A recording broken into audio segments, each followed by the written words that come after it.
Parliamentary standing committee PPP విధానం correct అని వాళ్ళు చెప్పనటువంటి విషయాన్ని చెప్పినట్టుగా ప్రజల్ని మిస్లీడ్ చేస్తూ ఒక ఫాల్స్ ఇన్ఫర్మేషన్ ని ప్రజల్లోకి పంపించేటువంటి ఓ ప్రయత్నం చేస్తా ఉన్నారు. ఈ విషయంలో పార్లమెంటరీ స్టాండింగ్ కమిటీ ఏం చెప్పింది, దాని యొక్క వాస్తవాలు ఏంటనేది ప్రజల దృష్టికి తీసుకువెళ్దామని చెప్పేసి ఈ ప్రెస్ కాన్ఫరెన్స్ ఏర్పాటు చేయడం జరుగుతా ఉంది. వాస్తవాల్లోకి వెళ్తే ఆ కమిటీ మెడికల్ ఎడ్యుకేషన్ ని ఎంకరేజ్ చేసి దీన్ని పెంపొందించాలి, దీంట్లో ఉన్నటువంటి ఇంబ్యాలెన్సెస్ గురించి దీంట్లో ప్రస్తావించడం జరిగింది. నేషనల్ యావరేజ్ అంటుంది ఏంటంటే ఒక 10 లక్షల జనాభాకి ఒక 75 ఎంబీబీఎస్ సీట్లు అనేది నేషనల్ యావరేజ్ చెప్తా ఉంది. కొన్ని రాష్ట్రాల్లో నేషనల్ యావరేజ్ కన్నా తక్కువ ఉన్నాయి, కొన్ని రాష్ట్రాల్లో నేషనల్ యావరేజ్ కన్నా ఎక్కువ ఉన్నాయి, కొన్ని అయితే అసలు అంత కూడా లేవు అని చెప్పేసి స్పష్టంగా చెప్తూ కొన్ని ఉదాహరణలు చెప్పుకొచ్చింది.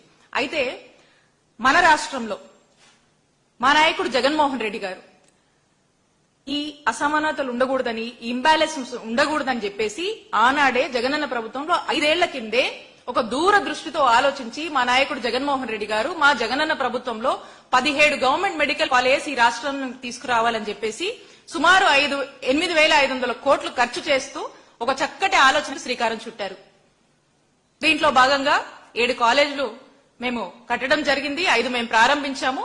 ఆ ఉన్నటువంటి 10 కాలేజీలని ఇంకాస్త పనులు చేసి పూర్తి చేస్తే చంద్రబాబు నాయుడు గారు వచ్చాక అవి కూడా ఈ ప్రజలకు అందుబాటులోకి వచ్చేవి. ఇప్పుడు ఆ ఉన్నటువంటి ఆ 10 కాలేజీలను పీపీపీ అని ముసిగేసి ప్రైవేటైజేషన్ అని చెప్పి దాన్ని మార్కెట్ చేస్తూ ఒక స్కామ్ కి తెరలేపారు చంద్రబాబు నాయుడు గారు.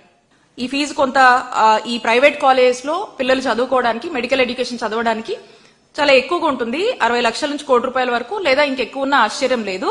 కానీ ఈ గవర్నమెంట్ వచ్చేసరికి ఏదైతే ప్రతి స్టేట్ కి వాళ్ళ దగ్గర ఫీజు వాళ్ళకు ఉంటుంది.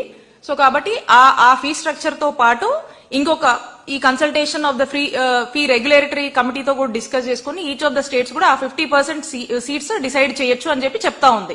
మెడికల్ ఎడ్యుకేషన్ ని ఎంకరేజ్ చేయడానికి,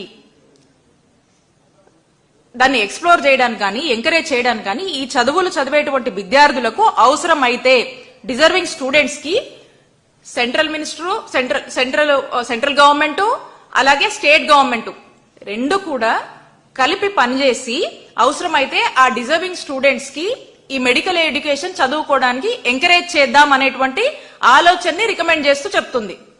అండ్ రెండోది ఇందులో చెప్పినటువంటి పాయింట్, ఒకవేళ బట్ పరిస్థితి అయితే ఇక ఏ ఆప్షన్ లేకపోతే ఆ రాష్ట్రంలో ఆ మెడికల్ సీట్లు తక్కువ ఉండి ఆ మెడికల్ కాలేజ్ కూడా లేనటువంటి పరిస్థితుల్లో ఉంటే ఆ రాష్ట్రంలో అట్రాక్ట్ చేయడానికి